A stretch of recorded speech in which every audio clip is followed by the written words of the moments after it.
All right, all right, all right. In the flesh. Welcome. What's up, everybody? It's Jayrome and Raph. All right. In the flesh. Oh, look, we got an echo to start things off. We're off on a good note here. So, what's up, everybody? We're switching to video for this. If you guys haven't joined us before, we've been on Twitter Spaces for a while, and we just decided you guys are probably missing out on some good facial expressions, some technical glitches, us drinking our beers while we do this. So we switched to video, but we were definitely going to have some kinks to figure out here. So bear with us. But as far as us, I'm Jayrome, and we're just some dudes from the community that like to talk about Stellar. So we get together every now and then, now on video, and talk about everything Stellar. We're both members of the community, Discord, Stellar Global, Reddit, stuff like that, which I guess on that super fancy intro screen we had there, it had our handles if you guys want to contact us. But that's kind of about me. Raph, you want to do your intro? I'm Raph. That's done. I just realized I'm really glad that it's zoomed in here because I actually did It's weird because this is our first time together with our faces live. I know that you've done the videos, but I haven't had the chance yet, so I'm doxxed. Yeah, so everyone is just staring at you right now like this is the guy behind the avatar. Like that's the real guy. That's right. I just need longer hair and some aviator glasses and I'm set for this. So yeah, well, your hair doesn't have to match your profile picture. I'm evidence of that because I don't have long blonde locks or anything like that. So next show with the wig. Yeah, next show with the wig. Not happening. So cool, guys. We'll jump right into it. One thing I want to mention, if you haven't joined us before, we do participation NFTs on our show. We are now, I guess this is show 4. We've done 3 of them so far. So if you're hanging out with us at the end, we will tell you how to send us your public key. We've got some super awesome artwork, AI generated for this one. But did you get access to the beta? Was it? Yeah, I signed up for the DALL-E, whatever, and I got a notification a couple weeks ago, and we were kind of in a rush for this show, and so I figured, what's better than some AI generated JRAF artwork? Do you remember the prompt you gave it? Didn't I send it to you on Discord? I don't know. I think it was it was two giraffes doing a podcast or something like that. Sounds about right. It's fitting. So the NFTs, this is our 4th show. I think we kind of drew the line in the sand at 5 shows. We were going to add some functionality to those. I took the address off. Raph let me know the address was on here. Pretty super sweet swag box. I've got like 10 of these throughout the past 2-3 years or something. So might as well give one of those suckers away. How we are going to do that, I'm not quite sure. We've got Meridian coming up. It'd be a good time to do a random holder giveaway of some stuff. I'm sure we'll get some swag from John or something while we're there. But so yeah, if you're hanging around at the end, we'll tell you a way to send us your public key, and then we will drop you a claimable balance for the participation NFT. Does that box have anything in it? Ooh, wouldn't you like to know? Right now, it doesn't have sunglasses. I'll guarantee you that. I confiscated the only pair of Stellar sunglasses, so they are definitely not in there. But where did you get those sunglasses? I can't tell you, but I had they were used. I got used sunglasses, but I have them. You don't want to tell everyone what you did? Yeah, I guess it's been a while. So I flew out to Austin for the Stellar meetup and ate a bunch of cheese sticks with the guys from SDF. So John and Zach and, oh my gosh, Chip. I was going to say I forgot his name, but it came to me at the last second. Hung out with those guys. Super awesome dudes to hang out with.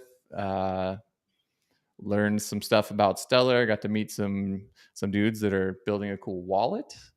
And got to go have lunch with the dudes. I mean, they treated me pretty good. So I think that the whole thing you're missing the entire backstory of Jayrome messages me like a month ahead. And he's like, I'm thinking I'm going to go to Austin. And it's like, don't tell anyone, I'm going. And so the guy books a flight, doesn't let Spintax or anybody knows that he's coming. And then decides to surprise everyone. And yeah, how did that meetup go? How did that first like this is me interaction go? Yeah, so I have a wig on in my profile picture pretty much everywhere. It's from Halloween about 10 years ago. Who knows? I dressed up as like a rocker with crazy hair and a headband and stuff. And so I figured, let's go ahead and wear that wig. So I dressed up in the parking lot, signature black hat with the wig underneath, sunglasses on. And I figured I could roll into this meetup and just like sit in the back and kind of have Spintax kind of being like, that kind of looks familiar. I don't know where from, but that guy looks familiar. It can't be Jayrome. He lives in California. And then just kind of like play dumb for a while. But turns out I walked in and like locked eyes with John like right away, Spintax. And the whole thing was up right away. But I don't know. Wish it was there. We had fun. So, Yeah. all right, enough about us. Let's get to what's going on with Stellar. There's been some really rad stuff happening, and It's been a while. Involves NFTs, and so I think you'll be the one to cover that. So, yeah, what's been going on? We're getting lots of questions about our drinks. We are about our drinks. Where do I even find that? We got these comments about our drinks. Most important question: what are we drinking tonight? Well, I can tell you that Raph got a head start on me and was drinking gin. No, I don't know what you're talking about. And then I just went and grabbed some cheap Mexican beer. They're not paying me for it, so I'm going to cover the label, but it's just some cheap Mexican beer here. Yeah, nothing fancy. But I've also got, in case, I get tired, got a shaker here with some pre-workout. Also, if I get, got this. So we're in it for the long haul. I got a little Caesar going here. I don't know if you've heard of a Caesar before. No, see, that's fancy. I don't do fancy. Canadian drink. We got some Clamato, which is tomato and clam juice. There's some Tabasco in there, and man, that's celery salt mix. Oh my gosh, this is the dream. You Americans and your Bloody Marys. This is what you need to live for. Terrible. I'll try to order you one in Rome. It'll be like $50. Don't do it. All right, so what we got going on with NFTs? Litemint doing some cool stuff. Yeah, I'll switch over to my screen here. So this is kind of the cool thing about doing video and stuff, so that we can kind of really show you what we're talking about. So we did really want to show you that Fred built or Litemint built a new bridge to ETH for NFTs, and a lot of you might question like, what's the point of it? And it's really about visibility, and Stellar's really like trying to be ahead of interoperability, and this is kind of a really good example of it. So seeing it kind of come to means that there is kind of people are working on solutions so that we can interact with other chains, and not just through anchors. So NFTs are like a really cool example of a new way of doing that. So in front of me, I have an Abomination by Wendy, great artist, and I'm going to head over. Just wanted to show you guys here where to find your assets. When you go to the wallet button, if you go to view balances, you're going to see your assets that you have in your wallet. In this case here, I have the Abomination open. You can see I have some JRAF OG NFT there, a little Pope that we made. So I'm going to go to the Abomination, and then brings us to this page. And then you'll notice that because this is a 1 out of 1, there's no other that are like created. It's not a 5. There's just 1. Then I get this ETH button that pops up. I'm going to go click on that. It's going to ask me for an NFT or an ETH address. I'm going to go open my MetaMask here, and I'm just going to copy over the address here and paste that in. Click on review fees, and then based on the ETH network and the current gas and GUI wherever we're at, well, it's going to generate total XLM cost. And minting does take in considerate amount of gas, and you can see it on the left-hand side here. So I'm going to click on sign transaction and saying request approval for a transaction. Let's go and approve that. And then, I have a secondary operation I need to make, and click on approve. And that's Freighter, right? Yeah, this is just on Freighter. And then there we go. It's you can kind of see that it's kind of finished on the seller side, and now it's bridging it on the ETH side. And fun fact, this is doing it on POS ETH, not WETH. This is cool. This is much more predictable gas prices and block times. So let's go and see if we can go see or view our token here. This is our token address. This is our contract address. And if I go back here, I can see the token, view token. So you can see that it's been minted. So now if I go click on my MetaMask address here, I should be able to import my tokens and then add it from my smart contract. No custom token address. See, this is all foreign to me since I'm Stellar through and through. So this is all. I don't remember what the token is. Is it 10 decimals? I can't remember. Don't break a live demo here. No one's I should have finished this beforehand. Is it 10 decimals? Okay, well, it shows up here. I can see the Litemint PFP that shows up. Okay, so I can see the Litemint PFP show up. I don't know if I added the right decimal places. But what it does is ultimately it allows you to use and prove that you own an NFT on different platforms. This could be OnlyFans, which I know, Jayrome, you're a big fan of. This could be even Facebook is starting to apply these. You also have it on Twitter, but through Twitter, you need to pay for the premium subscription. How much is that a month? Canadian or USD? I think Canadian's like 6 something. But again, like it's just something to try. I think just to prove that we're able to now have some interoperability between Stellar, NFTs, and ETH. Once we have smart contracts and we have two-way bridges, so that way you can take an ETH and then move it like an ETH NFT and move it over to Stellar, or even through other EVM chains like Polygon, or if you can start bridging them both ways, then that's going to be a great thing to bring artists over, or even for Litemint artists to find different exposure on each side. It's going to bring everything together. It's going to be really. But cool. You say Litemint artists. You originally used an NFT from Fimi Marketplace, right? Yeah. So any kind of Fimi NFT market. I don't know if I can here. I don't know if it pick up. Yeah, so any Fimi NFT you actually open in Litemint, and then as long as you have a 1 out of 1, you could bring over. So what we had originally done is, my original NFT is a 5 out of 5. Had to burn 4 of them, get 1 left, so it's 1 out of 1, and then I had to bridge it over. Again, I don't know if there's much of a point to that. It was just kind of to try it out because I thought it was something really cool. Yeah. But yeah, Fimi is really cool. Just any kind of Fimi asset actually shows up in Litemint. Yeah, but I mean, even just a step back, like Fred, this came out of nowhere. Like I feel like this was just like Fred one day is just like, oh, hey, by the way, guys, look at this that I did. And we were all like, where did that come from? Like, I feel like one person mentioned it and a couple days later or something, it was just like a done deal. Yeah. I think it's like, I don't know if it's his travel time and he just I think there was also like a tweet that he posted about late night coding and his wife making him food. I feel like this is what it came to. Like, as long as he has a fancy meal in front of him, that's when the coding happens. Well, hopefully she's a good cook, man. Let's keep Fred fed. Keep Fred fed. That'll be a t-shirt. Keep Fred fed. We will have a lot more developments happen if Fred is fed. Yeah. Cool. That's sweet, man. I haven't used it. I'm not a huge NFT guy as far as it goes with art. For other purposes, I am a fan. I just haven't really got into the whole artwork side of things. So I personally haven't used this. So it's good that you have actually done it now more than once and can speak on it from a first person perspective. So I think any kind of extra visibility we're giving to Stellar is good. And our artists, again, when we're talking about big, again, I always go back. I think Tomer was the same thing. Tomer's not a big NFT person.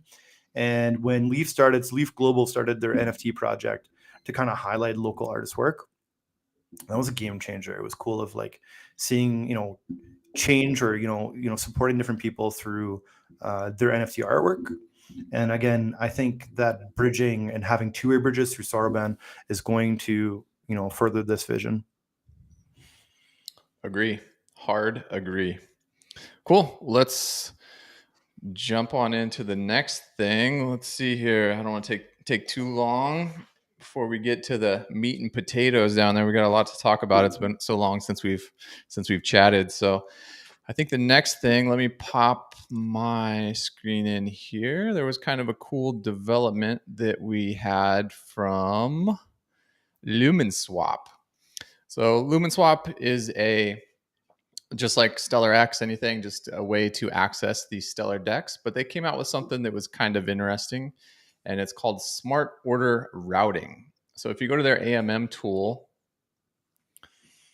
and I feel like it's not refreshing. Why is it not showing? What screen do you see, Raph? I see the AMM. I don't think you shared the screen. I think you just shared the tab, right? I did share a tab. How dare I do that? I did just You can share change the tab. your share if you want. Let me change. I'll just skip it. It's not important. Let's just turn that off. I can explain it. There's not much to it. Welcome back. We're big, really big. So they came up with something called Smart Order Routing, and it's meant for large orders. So for instance, right now, if you were to go and try to swap a large amount of XLM for a certain asset, say Aqua, you would have a large amount of slippage.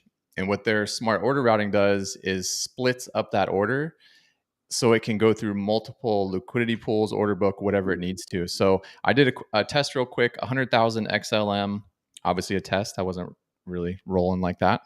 100,000 XLM swapping for Aqua, and it got me through the Smart Order Routing, got me 15,281,000. Compared to a traditional swap, which it shows you on their tool, was 82,000 more Aqua than I would have got not using it. So I mean, if you're doing a large order, obviously once more assets come online and stuff like that, this will make a lot bigger deal. But I mean, it was roughly 0.5% going through Smart Order Routing. So it's not insignificant for certain orders. It's just right now it's somewhat limited because you need to be doing such a big swap. But I mean, overall, it's a cool idea. It's apparently been thought of before. And there was just kind of an issue because in order to do it and you're splitting up the order into multiple order books or liquidity pools, you run the risk of one of those being taken before you get there. You know what I mean? Like someone else rushes and takes that order. Maybe there was just like an arbitrage opportunity and someone else grabs that before you're able to. So there's a chance that it can fail a lot higher than just a normal swap because you're doing a bunch of different orders. Will it fail if it's like partially completed, or does it have to go through the? It should. I would imagine it's doing all in the same transaction. So if it can't take all of the orders, I would assume it would fail.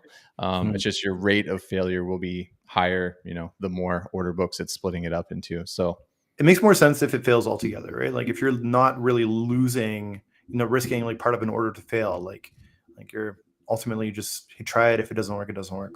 Yeah. Yeah. So, I mean, hopefully in the future, I think I went down to 10,000 XLM and it didn't need Smart Order Routing at that point. So, I mean, it does take a significant order.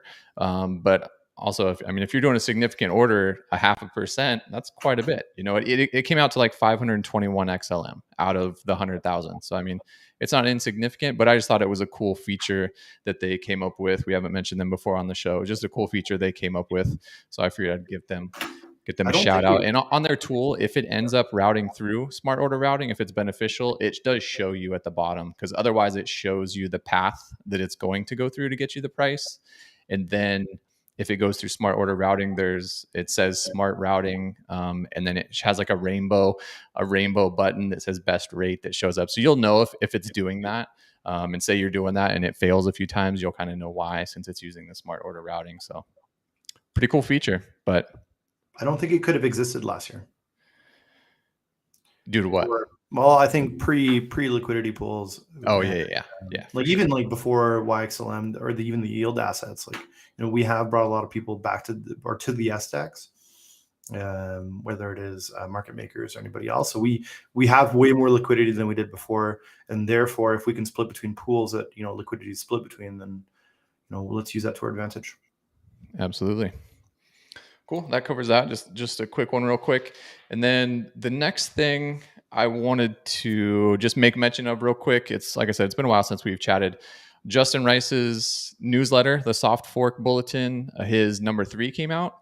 And it's on a really cool topic that I personally hadn't even really thought about. And I think it's because I view Stellar as just this like quick, nimble, small, fast blockchain network, that the concept of like the ledger getting bloated in size never really occurred to me. And so that's kind of what the the newsletter goes over is kind of the bloat that can happen and how they're thinking of it now that Soroban's coming to the network. They're building with that in mind so that, things just they don't have to fix it in 5 years down the road. They're thinking about it now. So you brought up some really cool points. There will be a link. There might already be a link in the description to that, as well as the Lumenswap thing and some other stuff we're talking about. So check links in the description after the show. Most of them are there right now if you want to check out his newsletter. But on that same note, Justin also, I think, was that just today that he posted that? Yeah. So Raph this morning sent a message. I would have never seen it since I'm not a member of the mailing list. But on the Stellar Dev mailing list, Justin made a post about the junk claimable balances, which I'm pretty sure anyone that has used Stellar, especially like a wallet such as Lobster, where you will get a notification if you have a claimable balance that's worth over a certain amount of money or something. So it was a post saying, like, what do we do with these junk claimable balances? Like, they're not serving their original purpose. Anchors, say you deposit money with an anchor, they can send you a claimable balance before you have the trust line open. Then you just go to your wallet, claim it. Makes it very easy. Wallets have already implemented this, and it's very easy to use.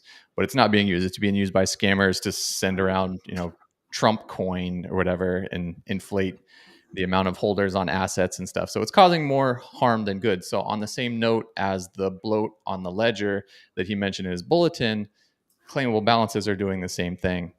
So it's an interesting conversation. I also have the link in the description if you want to go view that. There you go, right there.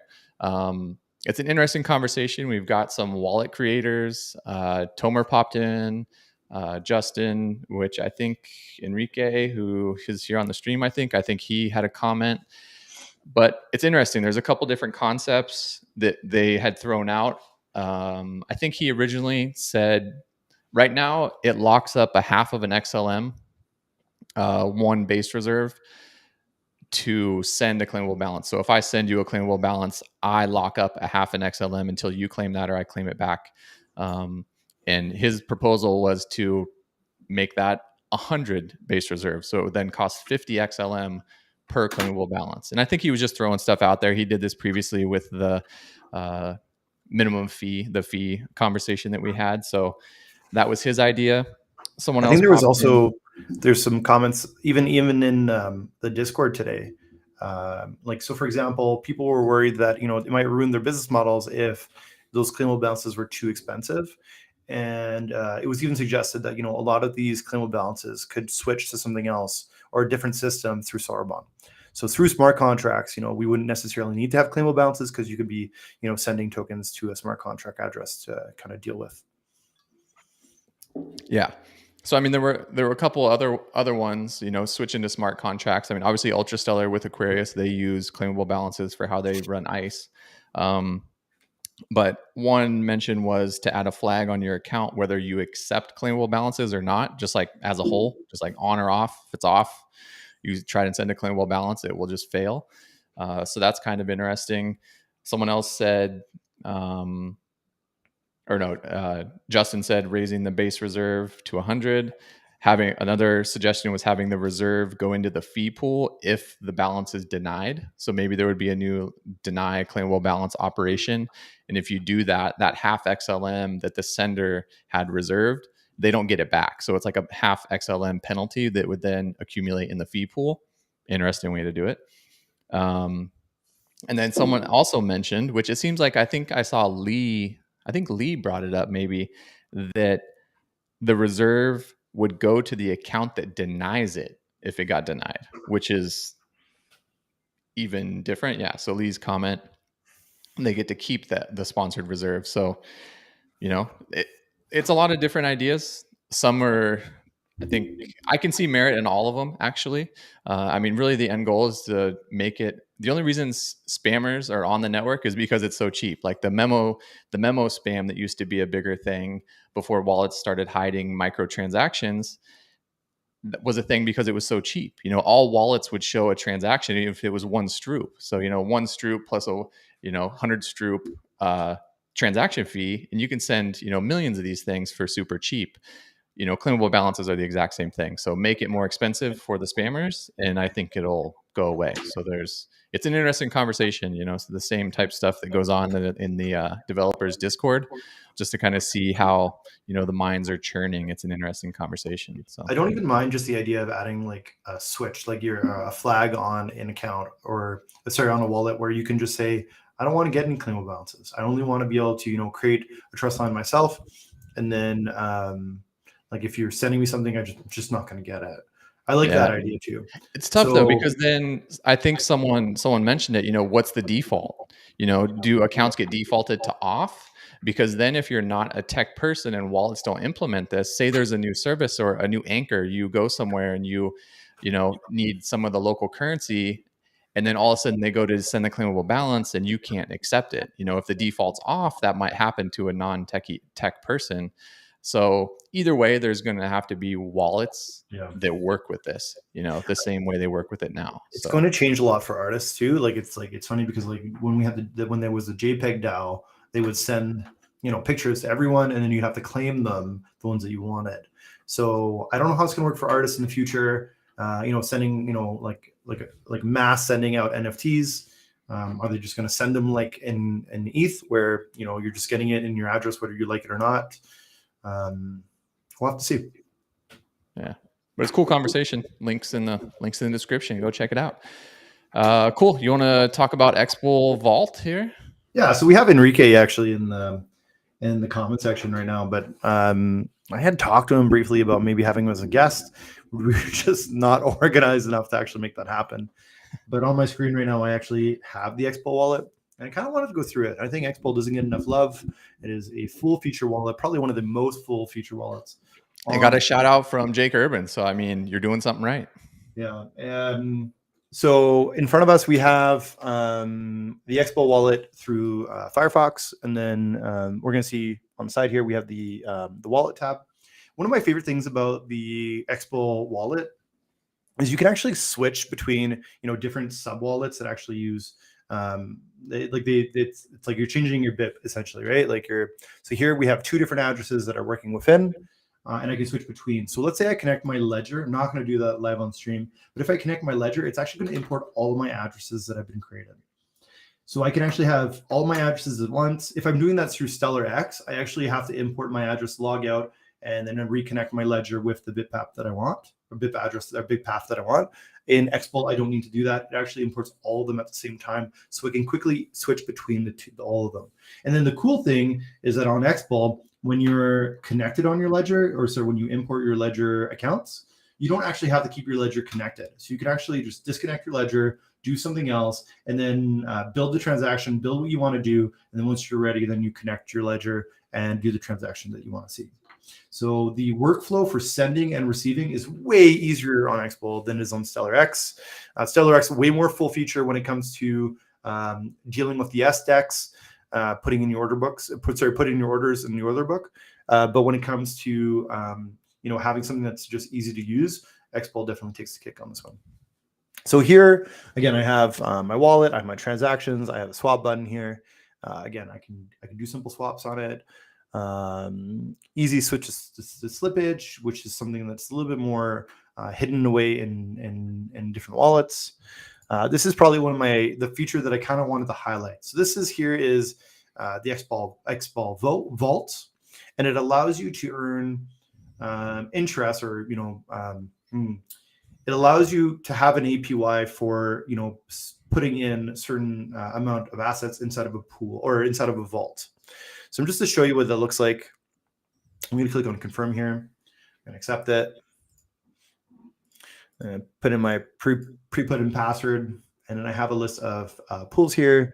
You can see I have I have an Aqua USDC vault. Let's click on that for a second here. So they're not actually taking your asset and then lending it to someone else. They're using like a yield generating strategy. So what they're essentially doing is that you put money into a wallet, and then every single day your wallet generates generates money off of fees, and then your wallet is also gaining Aqua rewards. So as your wallet is like generating the stuff, what it's going to do is every day it's going to level out both of your assets and then put them back into the pool. So let's say you have Aqua USDC. It's going to put both.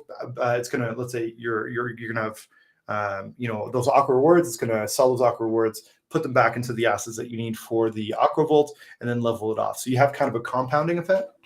So it's selling off your assets and then re-leveling the assets that are in the liquidity pool to either gain you more Aqua rewards or make money, more rewards on fees. So ultimately what that leads to is that it gives you a pretty high APY. Again, you have to be very careful on Stellar when you're actually like gaining like a yield. Yeah.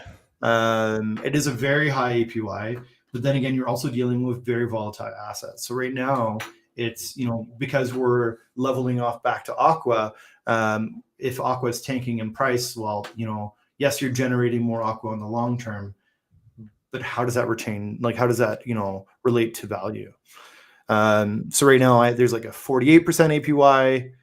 This is like the total amount of Aqua in my vault, and that's changed about 200,000 Aqua since the last couple of weeks, mostly based on the change of Aqua price.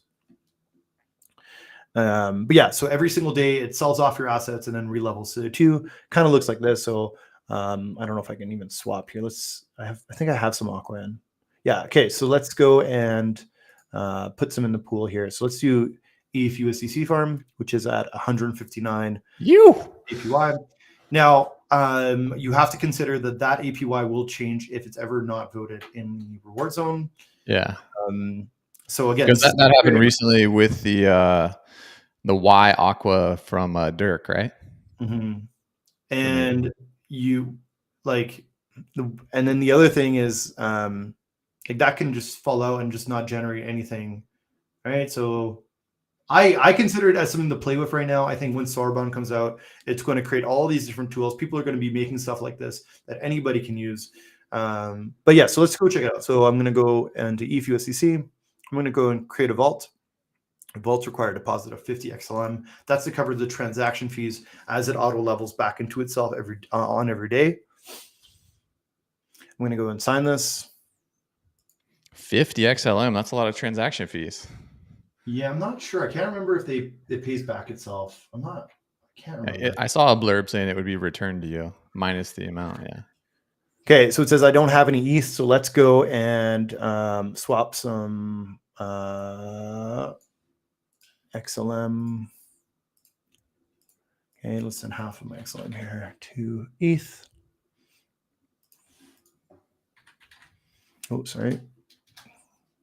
I think they have it here. Sorry, ETH is it there? There you go. Okay, there you go. Let's swap it.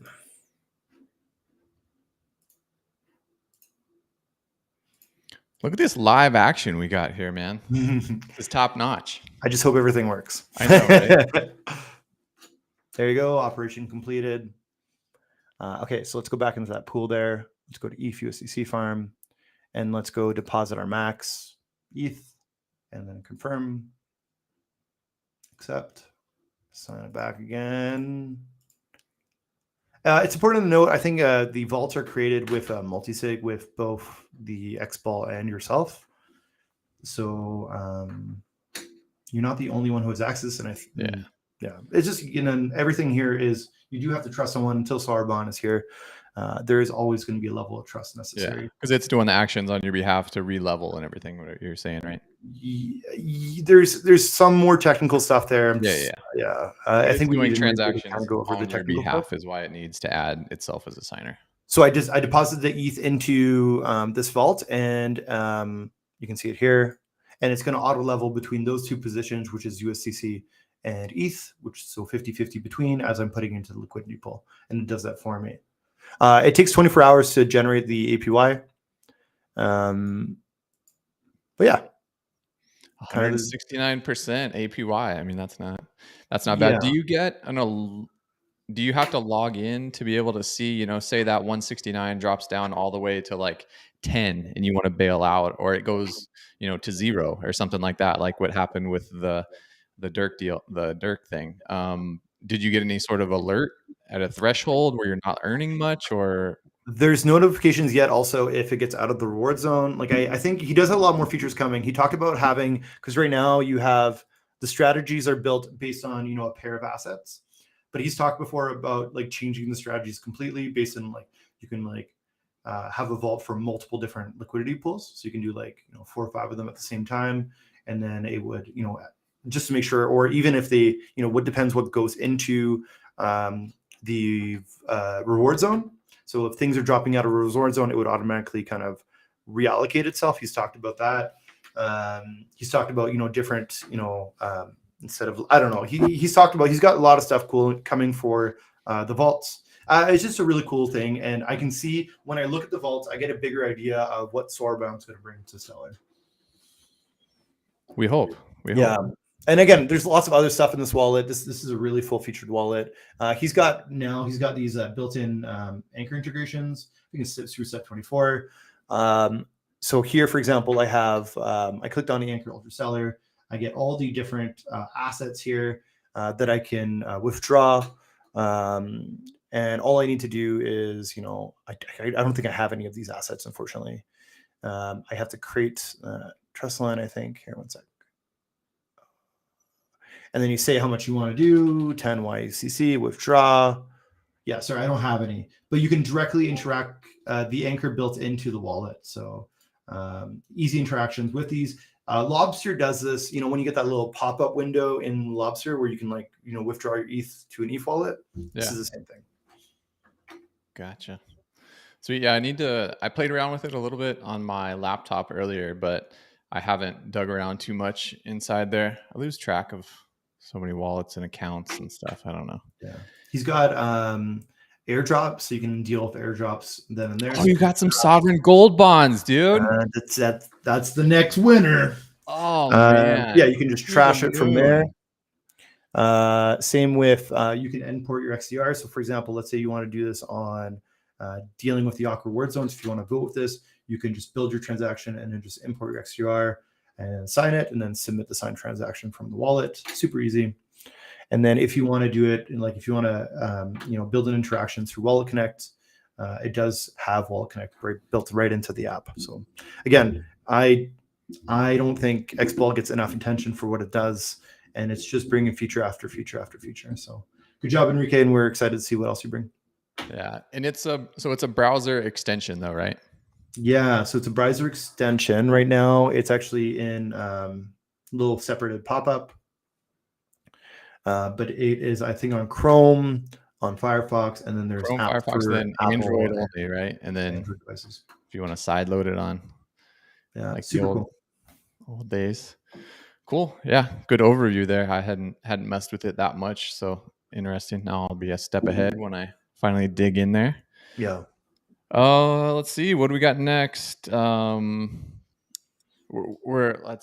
can't go and do our first live video and not mention our friend that has left us.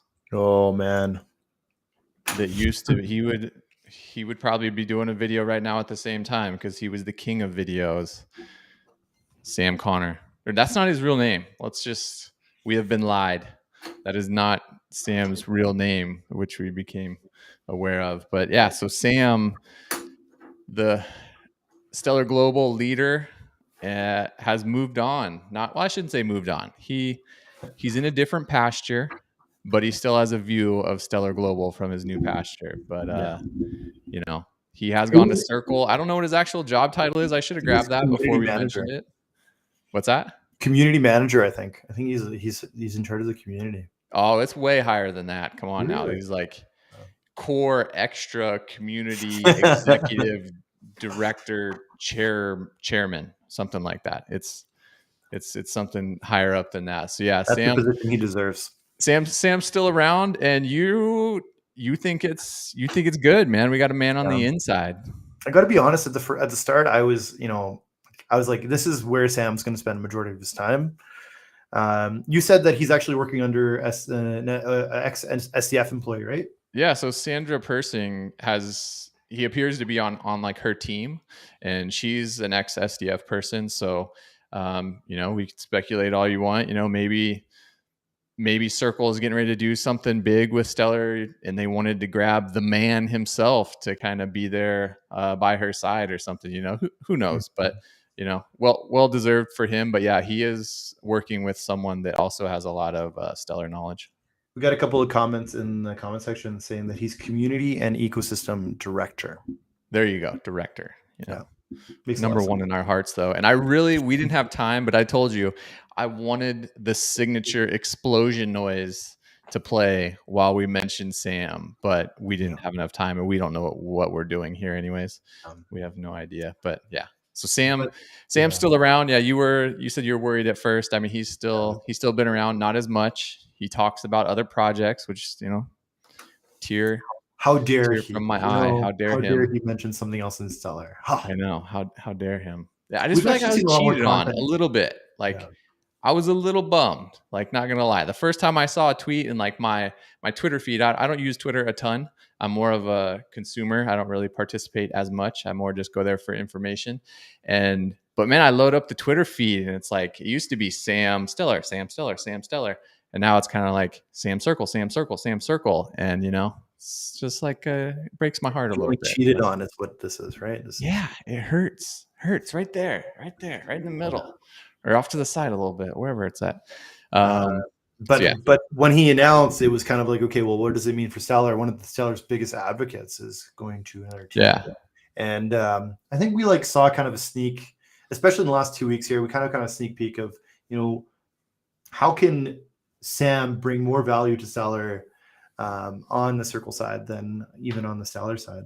And you can even just on the screenshot that we have posted here, we have, Sam's Discord channel or server, and he's interacting with, Vibrant devs and with Jeremy Allaire, and Jeremy Allaire is wanting to try out MoneyGram through Vibrant. And they're talking about, you see Jessie S here, who I think works for for Vibrant or the SDF, and she's walking them through the steps. I think this year really encapsulates for me, this is this is the value he brings. It's really important having a Stellar, advocate on the Circle team. And I think, with the amount of stuff that gets built on ETH, having someone who's saying, hey, look at all the stuff that's going on at Stellar. Stellar's doing, real societal change in Latin America and Africa. Here's what it is. So again, I'm seeing the Discord right now, and I'm seeing the direct interactions that devs are having with the USDC team. And I think that's only happening right now because Sam is there. That's good. He's still number one in our hearts, and we will incorporate some sort of explosion next time. Yeah. We can't take over, but we had to fill the void. That's why we had to switch the video. We don't get to see Sam's face doing Stellar stuff. Does he have something tomorrow? He's doing a video tomorrow. I feel like Sam's doing something. I don't know. I think we get to see him tomorrow. I know Fred and Steve and Ben from SDF did something today, but I think Sam's doing something with someone tomorrow. But anyways, we still get to see him, but we miss his 100% undivided attention is what we're trying to say. Mm-hmm. So, next thing. A Meridian? Is that how about Denelle? Okay, yeah, go for it. It's short. So Denelle rocked it in front of Congress. Super cool. I was going to play a little clip, but it's just kind of nerding out. She didn't get a chance. I mean, she talked about MoneyGram, went over how that's helping people, and it's live. It's happening now. It's funny because I rewatched it before this, and it's depending on how you go into it thinking it's almost due to the first time she was there and everyone's saying, what's she doing there? Stellar's a dinosaur. If you go into it with that mindset and then she starts talking about Stellar and MoneyGram, you're like, shoot, she's not there to shill Stellar as much as she's there at that time to just talk about the legislation and stuff like that. But she did a really good job discussing that real quick, the MoneyGram, and then tying it into how it's helping people, whether it's refugees or people that are sending money back home over borders, stuff like that. So she did a super awesome job of bringing it all full circle and explaining to them how this is super beneficial to people, because sometimes us in the United States, we don't understand. Like I don't do that. I don't send money. I don't send remittances back or anything like that.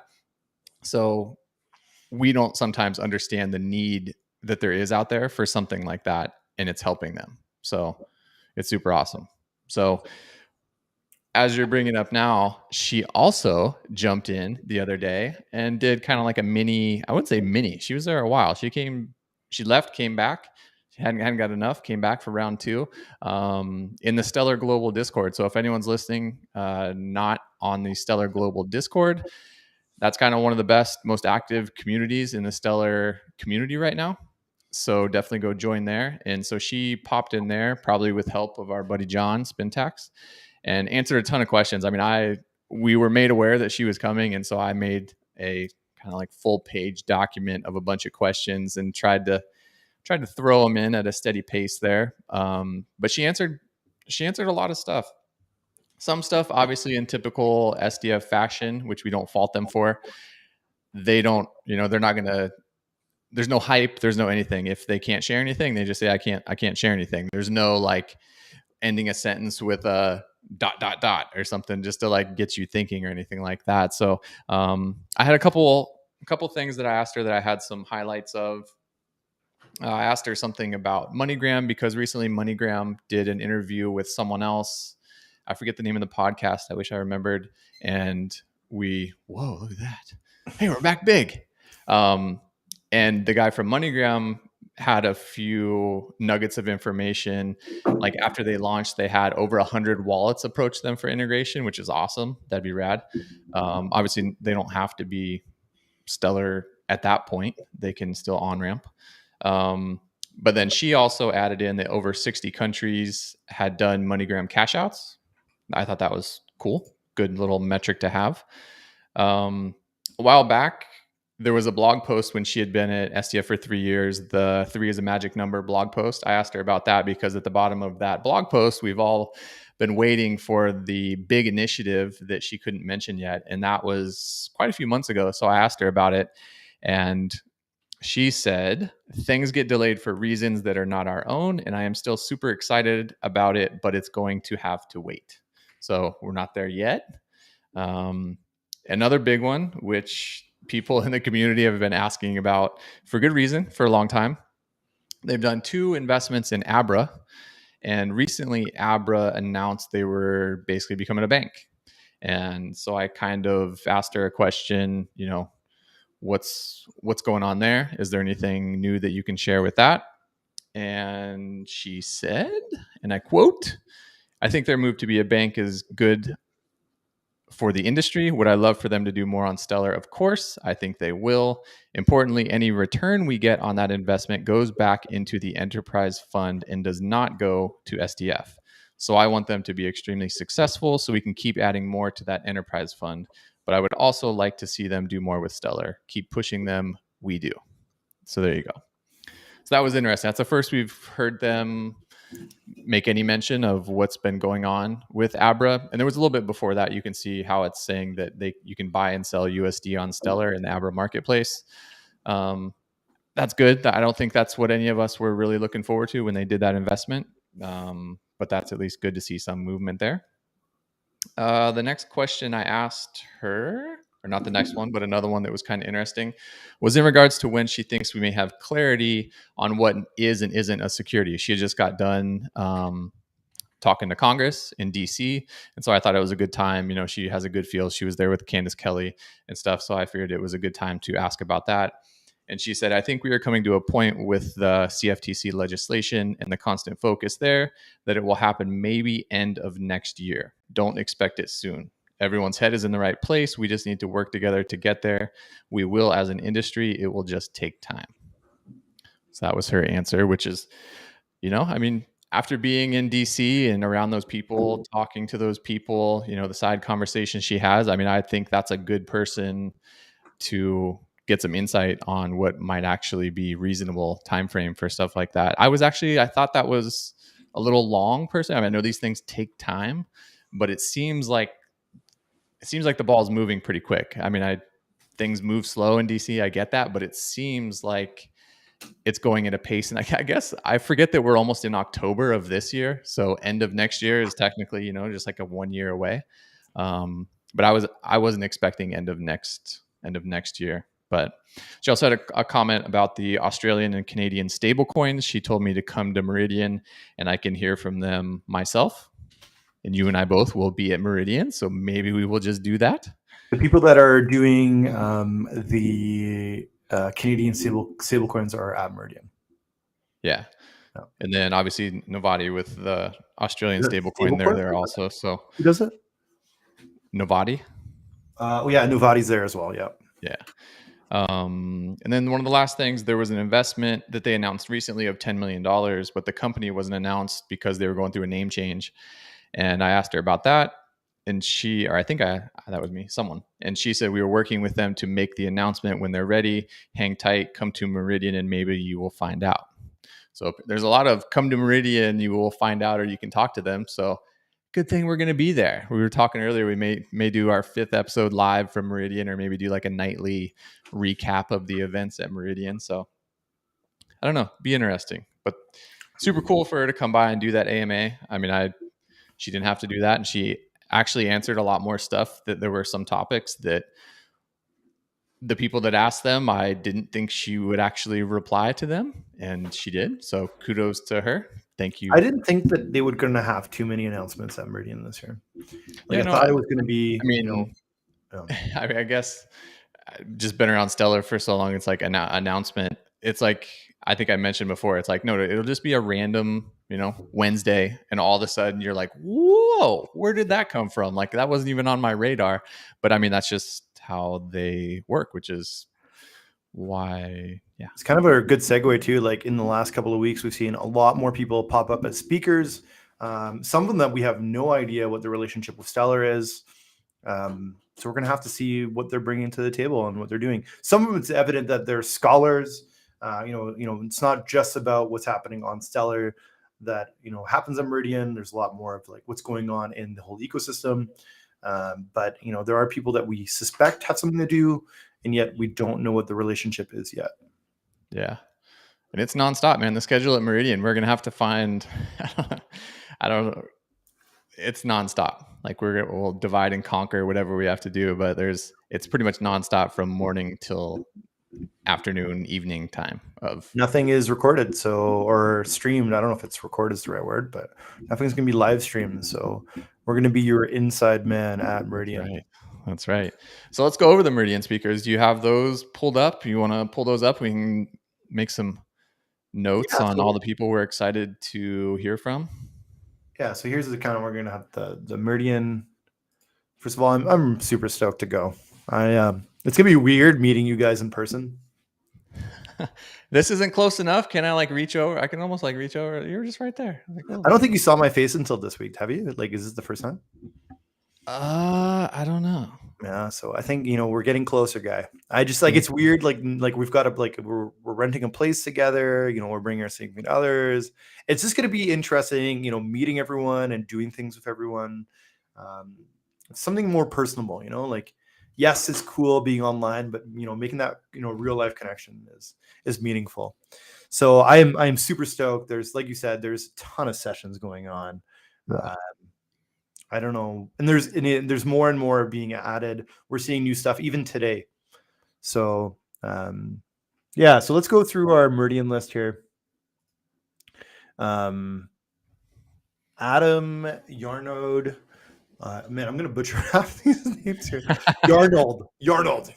Adam Yarnold, who's Fin3 Technologies, and they're trying to replace, different kind of bank transfers. So using blockchain to make, stablecoins more accessible to everyone, different kind of wire transfers and stuff. Some things that, usually cost a lot, make them cheap through Stellar. So again, replacing certain bank payments. You can see it here. Again, is that a new one? I don't think I had seen him on there. Which one? Fin3? Him, the Adam. Yeah. And then here you can see even they're talking about smart contracts. I don't know if they deal solely with Stellar, but again, maybe they're kind of going to work on Soroban. This is the guy here who is your Canadian stablecoin. So this is Stablecorp. This is Alex. He's the CEO. He's going to be there, so maybe he's going to have something for the Canadian stablecoins. They were launching in June. I haven't really seen much from it. That's the VCAD and what is it? VCAD and what's the other one? The Australian one? No, the Canadian ones. The Canadian stablecoins are, I think it's VCAD and QCAD. Oh, VCAD is actually a stablecoin issued by a bank. I think it's Versa Bank. that was the one that I thought they had a talk about it and they were on some sort of show and we're talking about moving to Stellar for some reason, and then they ended up moving somewhere else again, I thought. So I don't know. But yeah, it wasn't this guy. That's 3IQ. I think they're, I think 3IQ funds are publicly traded on the Toronto stock market too. So it's Toronto Stock Exchange. So it's interesting to kind of see what's going to happen. This guy old enough to have drinks at the gala dinner? This guy looks young. Alex. Right. So VCAD and QCAD. This one's interesting. This is a new enterprise fund investment that they've made. And by the way, we don't have everyone here. We have the majority, but there's not everyone in this list here. So Stacks. So Stacks is actually owned by Hover, and the actual investment that SDF has done is actually in Hover and not in Stacks. So, the big news that we've had this week is all like invest in Stacks. Not at all. Like, it seems like the actual investment is in Hover. And earlier this year, Leaf Global got sold off, and Stacks is like the logical next step to Leaf Global. They do so what's called USDD mobile financial services. So what they do is when you can create sorry, I think I have a snapshot here. So you have like old phones that don't usually have good, data access. And even I was listening back to the Tori Samples interview with Tomer, and she was saying that most people, even if they have data, will usually just rather interact versus on USDD. It creates it's not SMS, it's a different protocol. It's called USSD. And it creates kind of like a channel between a real live channel between you and the telecommunication network. So you can actually interact with it. So for example, you put your code in and then it connects and then it asks you a question that you interact with. So most people in, emerging economies are using USDD for, to access financial services. That's what Leaf was doing beforehand. Leaf had kind of a smart app, a data side to it, but they also had the USDD side, USSD side. So again, logical step, if they're getting their money back from Leaf, the Stacks is a logical development. It's a next step. They're doing literally the same thing as Leaf Global is doing, at least that I'm seeing it. So we're kind of if Stacks can bring more use to Stellar and offer interactions where you're sending USDC to different people, or you can even I think they're selling phone minutes, and you can use your phone and data minutes as your transaction time. I think I listened to an interview one time, and they were saying that for people there, your connection, your data is highly valued, and it is almost like a currency because it's so hard to get, or it's so expensive. So it is like a method of transfer, and you can so if people are selling and buying minutes or data minutes or an amount of data rates or whatever. If Stellar can help bring it there and tokenize it or tokenize USDC or help sending and receiving tokenized USDC, then all good from my camp. I think it's cool. Definitely. I can't talk today. Oh my goodness. It's all that gin. Oh, it's that. It's actually vodka. This one's gin. This one's vodka. Diego. Didn't Sam talk to him? Or didn't Sam go visit him? I think he's done a couple interviews with AlphaPay. They're SEF for they won SEF a couple of rounds back. And just another wallet. We actually didn't really know much about them. They actually, I think they just redid their website. Wallet. Oh, that's sketch. Let's see if we can guess. Didn't think that one through, did you? They got to work on their SEO. If you can search for Alfred Pay and not find their website, number one, then some work to do. So OfferPay like allows people to interact. It's very South American focused, but transact through USDC.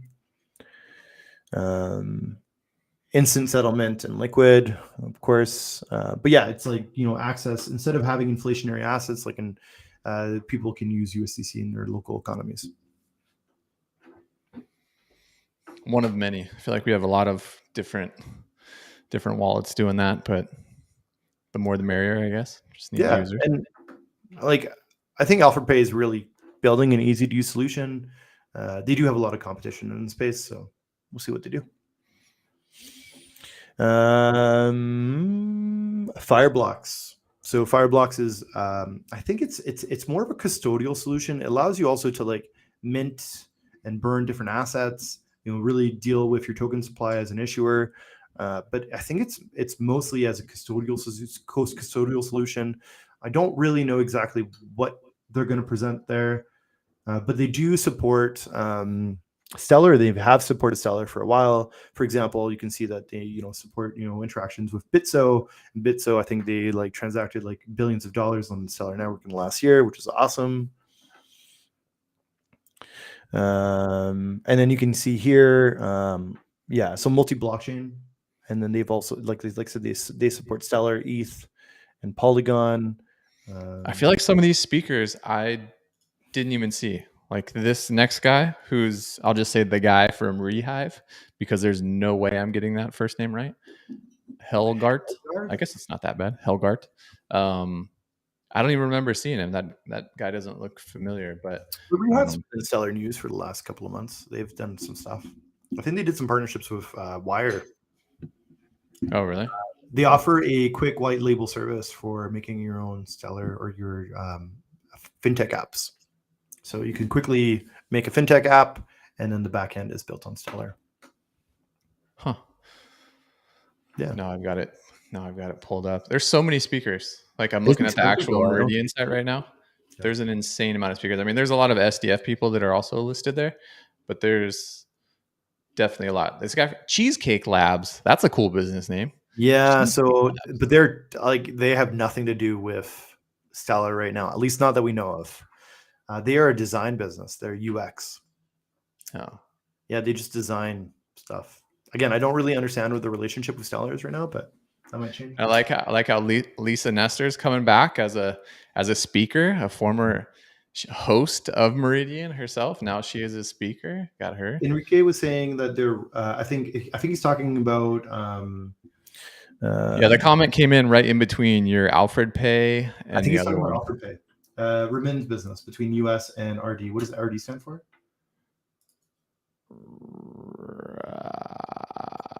Don't know. It's I think it's Latin America and US.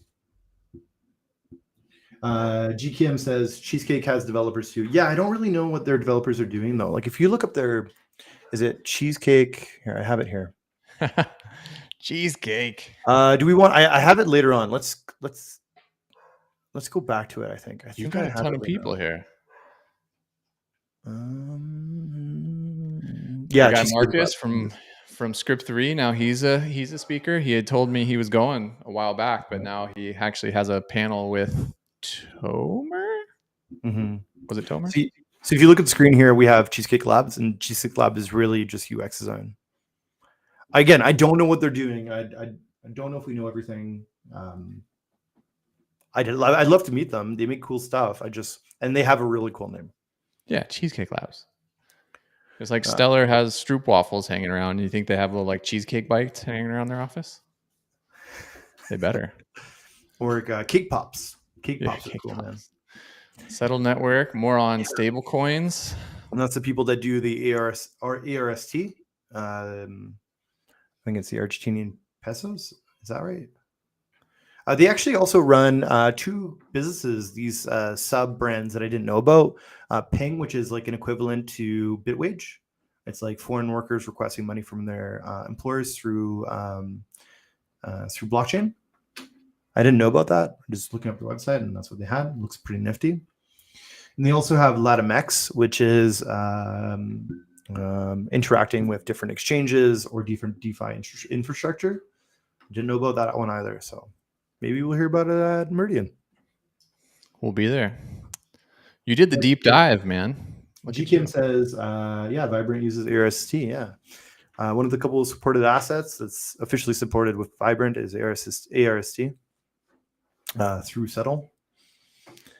Jake Kendall, DFS. So DFS actually, so Stacks, the business that we saw earlier that uses USSD to send USDC between people or buy and sell their data or minutes.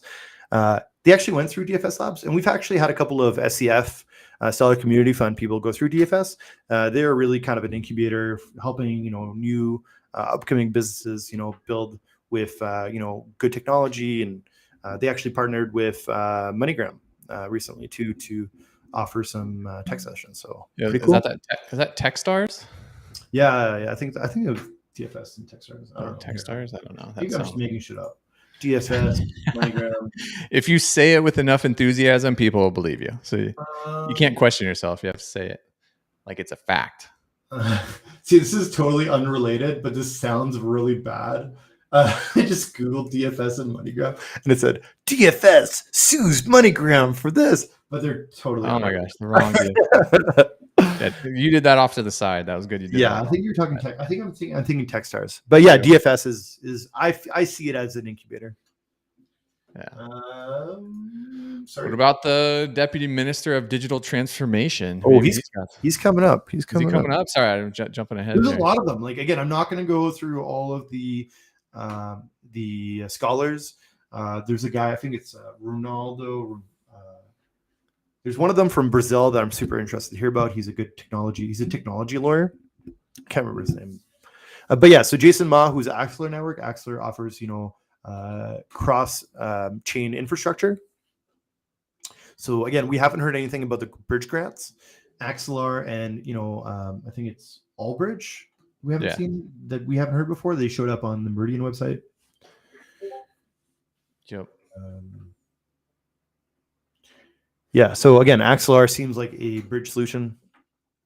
Beyond bridges, secure cross-chain communication, create a cross-chain DEX, cross-chain governance, cross-chain NFTs. So again, kind of what we were talking about. Maybe they can offer some things through Soroban. Spintax screenshotted you. You're busted. There we go. I can't. What other speakers we got? I don't want to last too long here. We're already over an hour. We're almost done here. There's a lot of them. We're not going to go through all of them.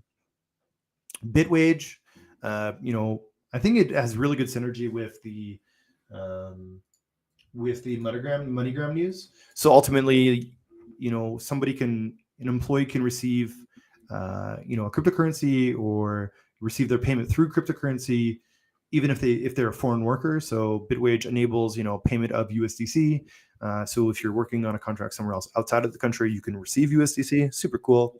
And it's a HR management system, so you can just manage the employees and manage the payments that you're doing. Was that an investment, or did they just have the partnership for payout in USDC? I think they're just offering Stellar USDC partnership. I know. I saw it when we were getting ready for this, but I didn't remember if it was actually a partnership or if it was a enterprise fund investment or something. What's really cool from that is, so for example, let's say you wanted to pay through someone through USDC, you could send them USDC. They don't have to have a bank account. They can walk up to any kind of MoneyGram location and receive their money. So pretty sweet. Like, you're enabling foreign workers to do jobs without bank accounts. Even no wallet. Well, do they need a wallet? I guess they need a wallet to receive the MoneyGram transaction. Yeah. Through Sustainability Week, PwC did an sustainability report. Yeah, sustainability audit. Hashtag Stellar. Sustainable with Stellar. Sounds right. Yeah, and they're going to be there, so that's cool. Leandre. So now Tori Sample. What's his last name? I can't read his last name. What's his last name? I feel like I would be disrespectful even trying. Give it a run. Let's give it. Okay, so Leandre is the Leaf Global lead software developer. Again, with Tori Samples leaving, it kind of makes sense to still send someone from the Leaf Global team. Tori Samples now working for SDF. So again, they're doing largely the same thing as Stacks. They did have when I listened back to the Tori Samples interview with Tori Samples interview with Tomer, they were talking about the next thing that they were kind of working on was digital IDs, and we're seeing a couple of that, or a couple of speakers at Meridian that have stuff. So again, maybe there's some synergy between different kind of projects that are working. I mean, even on the homepage, it highlights 5 different sessions, and one of them is titled, or wait, maybe they changed it. The first one, creating a digital identity, is like the first little call out they have for. And I think you mentioned also the end session. Yeah, the title of the closing keynote there. That was more bridge related. I was speculating that was more a different way to think about bridges, the current bridge system. There was a smart guy the other day that made a comment, something about like the current bridge system could be considered broken or something like that. Just the current way it works seems sketchy. That's where all the hacks happen, is in the bridge. So something, maybe there's a new way to think about bridges. So can we use digital identification, or wallets that are signed to prove KYC without actually holding personal information that can allow you to interact with bridges? So you can be a trusted party, providing liquidity or taking liquidity from a bridge without being a bad actor. Lisa Nestor, you talked about. Yep. Former SDF coming on back. AirTM's another one. I see AirTM largely like Alfred Pay. Personally speaking, I think they provide access to kind of like a bank account without actually having a bank account. Again, I could be totally wrong on that one, but that's what I understand from it. Cheesecake Labs, we talked about. This one's interesting. Blockdaemon, I think they offer nodes. It's usually like they allow for infrastructure to allow, again, large networks that require nodes. Smart contract systems require nodes. So again, maybe Blockdaemon's going to have something available for people that want to be a node for Soroban to offer some decentralization. I can see some synergy there. Yeah. Michaela, I've heard she's cool. So I'm excited to meet Michaela there with Novati. Hopefully they have a launch date or something they can give us on their stablecoin. But other than that, I've been told she's just a cool person to hang out with. So I could see it pretty cool if we had, more stablecoins available through Vibrant. So Vibrant can be like that one-stop shop. So if you have the AUSD and you have the VCAD, again, having the option to hop between stablecoins. I'll be honest, as a Canadian, I'd rather own a Canadian stablecoin versus a US stablecoin. And I'm sure other people around the world would the same. And I think it offers better exchange rates when you withdraw. So for example, when you withdraw with MoneyGram through USDC, well, you're paying that kind of exchange rate between, and there's usually a spread. So, AUSD or a VCAD could give you, better settlement, exchange rates between, your VCAD and your Canadian dollar that you're withdrawing to. I think I don't want to sidetrack too much, but I think that's been one of our biggest unknowns with the MoneyGram situation is once we have all these different stable coins, like say a year from now, that whole partnership, if SDF stops paying the fees and there's a spread, people outside of the United States are going to get hit with a fee and I would assume a spread is totally separate. So it could be something that gets really expensive for people, but the question is, if Canada has a stable coin, if all these other places have stable coins, is it not going to automatically be USDC everywhere? And so therefore you shouldn't have to pay a spread. So you in Canada, after their stable coin is live, and you go to do a MoneyGram thing, can you go 1-to-1 as opposed to a, foreign exchange spread being assessed? It's probably better than most foreign exchange spreads. Your FX fees are probably way more expensive if you go to a brick and mortar store. I think G Kim here said, they need to support, MoneyGram needs to support more assets to have a better conversion rate fee. So there you go. Hopefully soon. Look at that, man. This is fancy, man. I'm not. Boom, fancy. Who's at the controls here? There's our guy. Yeah, there's our guy. I mean, get some word on if anything new with the CBDC stuff, or actually no longer CBDC, more of a, what would you call it? A digital, I don't know, but they seem to have pivoted. Now it's more of a issued by a bank as opposed to the government, it seems. But either way, cool to see him there. Glad to know that he's able to travel, I guess, just as a whole. So I did want to pull up his, I don't know if this is the right one, but yeah, he had a big thing about, supporting Ukraine through crypto donations. So maybe there's going to be some more stuff with, being able to transact and, help people in Ukraine. They had a lot of stuff on ETH and even DOT, I think. We didn't really see much from Stellar. So it'd be interesting to see, what Stellar can bring to the table to support Ukraine. So that's one of my things. That also goes back to a couple of the things. I mean, it would tie in well to the digital identity thing. If you're sending aid out. So, I mean, one of the titles from the 5 that are featured on the homepage of the Meridian site is digital tools for humanitarian aid. That would obviously need to tie into a digital identity. If you're sending, if you want a nice traceable way to distribute humanitarian aid to people, if you can prove that you are a Ukrainian citizen and people can then send in donations and you can see it on the blockchain actually being distributed to people that are the people who need to get it. I mean, I will admit that I'm not a huge person that donates to charity for the transparency reason. Like I'd rather go hand deliver money somewhere as opposed to just reading on a website, here's what we support. There's always, they're getting paid, stuff like that. Like I want a 1-to-1, if I donate $10 to someone, it would be awesome to see those funds being dispersed to people. So that's one of my huge things for Meridian. Like I would love to hear more about that. I mean, we got teased. I mean, we can say Jason Chapala, he mentioned something about this, that they were working on something similar before. So it's not totally out of left field. So that was a long time ago. Yeah, it was a while.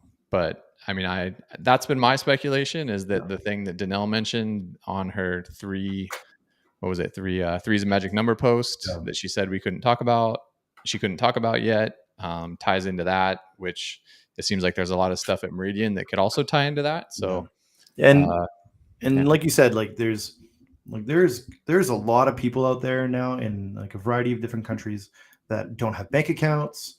They don't have access to their finances. Again, there's a lot of refugees that could, really benefit from a clear, easy to use, financial platform, and that could be Stellar. And I was going to speak a little bit about, like you said, I had donated ETH to the ETH wallets when the Ukraine war started, and I remember seeing, posts, they had bought weapons with it. And again, I don't care. Like, it was donation. It was like, you take it. I don't care.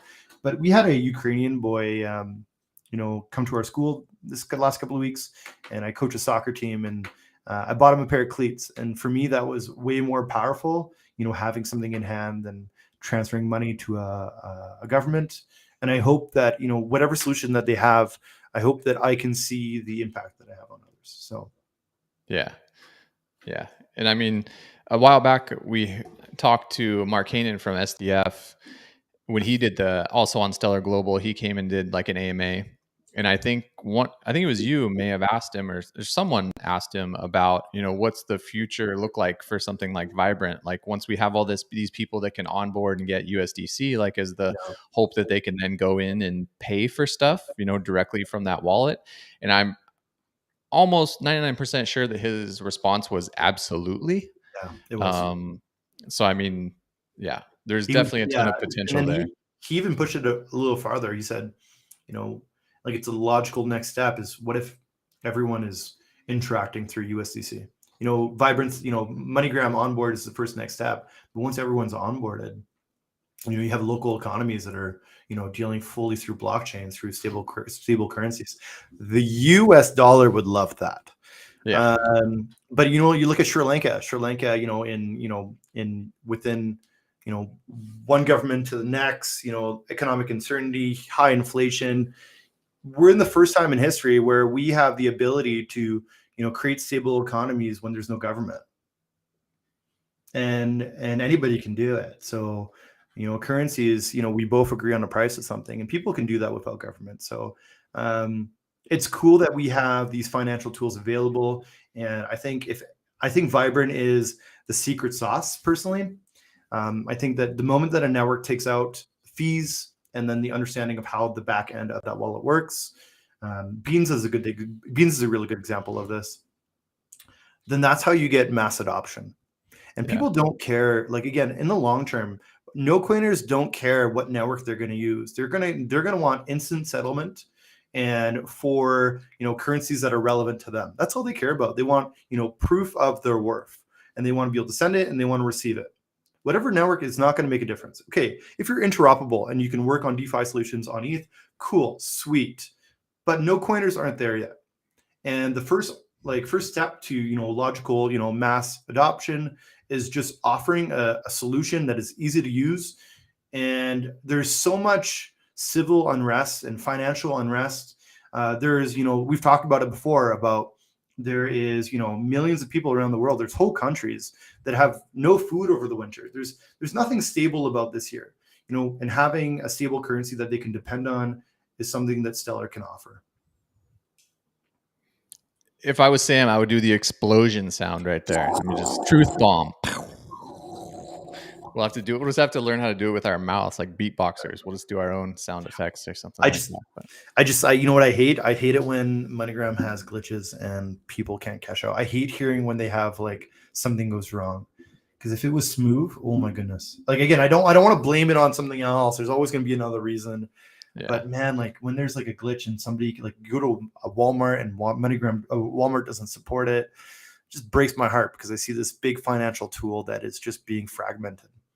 Yeah, who knows when Walmart's gonna allow that? Because I mean, there's a lot of people that when they think of MoneyGram, they're like, oh, that's in my Walmart. Well, it's like, oh yeah, well, Walmart wants nothing to do with crypto, so they don't allow that to happen at their locations. So in the whole red phone thing at CVS's here in the United States that I've run into, that's not going to fly. Like, and I really don't even know why it happens, because the whole point is like you do KYC stuff in the app, whether it's Vibrant or Lobster, to need to redo it through a kiosk or over a phone. And I wish someone would tell me whether that's there to stay, like that has to happen for some reason. And if so, why do I even need to put that in the app? Or if it's just a growing pain type thing where like their system isn't quite there yet, and sometimes you need to redo it or something once per state, because I did it in California previously. And then when I was in Texas and Austin, I needed some cash just because I hate being somewhere and not having any cash. So I tried to do it, and I got to a CVS and I was like, do you have a kiosk? Because I tried to do it without it. And he's like, oh, it says to call MoneyGram, which is what happens when you need to redo KYC. So I was like, oh, do you have a kiosk? He's like, yeah, around the corner. I walk around the corner and there sat the red phone, and I just walked out. I was like, I'm not about to do that. No. But like, think about the USSD protocol support, using dumb phones to send and receive USDC. Like, okay, you send through MoneyGram USDC to somewhere else, and then they can use that to go buy minutes or buy what's valuable to them, or they can transact person to person with a dumb phone. Like, it just, like, again, I still see MoneyGram as the initial on-ramper, and then after that, there's sellers building a huge slew of tools that people can use to actually interact in their own economies. And hopefully more once Soroban goes live. Yeah. Cool. All right, man. Well, we've been chit-chatting for like an hour and a half here. Is there any other highlights we got two more. Two more. Again, Richard Lemma, who offers, business solutions. This through ClickPesa. I think they support USDC. Again, not going to spend too much time. I think they applied to SDF. I don't know if they got it. I'm not 100% sure. I can't remember. Here's the big one, too, that we don't really know anything about. Yuri here from Allbridge. He's the CTO for Allbridge. Allbridge offers a cross-chain solution for multiple different currencies. it seems like if they're a Meridian, they're also going to be supporting Stellar. Yeah, when I saw this, this has been a couple weeks ago when they announced that he was going to be there. I real quick Googled him or something, and the first thing I landed on was, or the only thing I could find of people discussing it was on Telegram, which it's like nothing but scams on there, it seems to me. So I popped in, and it didn't make me feel much better. It was just a bunch of people like, how do I get my coin listed? How do I get my coin listed? And it all just seemed a little bit sketchy. So it'll be interesting to hear from him and, you know, what they actually have to offer us. There's also, again, we see the YBX people there. Script 3 is going to be there. Alex and Marcus, like you said. Yeah, Alicia Smith. She's the lady. She took over. She just started at MoneyGram. She's relatively new. I saw her do an interview. I'm pretty sure it was her. Do an interview about the MoneyGram thing. Anka, I think she's doing. I'm sure she's running the mini SCF. Are we going to enter that, the mini SCF? We got to think of. Do we have to start building ideas beforehand? Yeah, something. I don't know. Are we going to just walk in and ask like a ridiculously small amount of money just so that we can win something? Yeah. Candace Kelly, we love her. The Carolyn Pham, the US CFTC lady, she's been making the rounds. I know it was posted that she was hanging out with Brad from Ripple the other day. It sounds like she's just getting her feet wet with crypto as a whole, it seems like, because even in her tweet, she mentioned, you know, on my learning journey or something like that when she met with Brad. So it sounds like she's just kind of figuring things out, but I would imagine by Meridian, she'll have a pretty good feel of the whole thing. Cause even today, she was somewhere else on some panel doing something. So she's definitely jumping in head first. So, who else? Again, there's the Trace people. We can go through it. Like, again, we're talking about like, you know, over 30 different presenters for, you know, 300 people. They only have space for 300. So like, there's like a 1-to-10 ratio between like regular people. Yeah. Like these speakers, as soon as they're over, they're just going to get ushered out because there will be over capacity or something. It's going to be a really small conference and you get tons of opportunities to network. Get to hear from Jed. I think he's doing a fireside with David, right?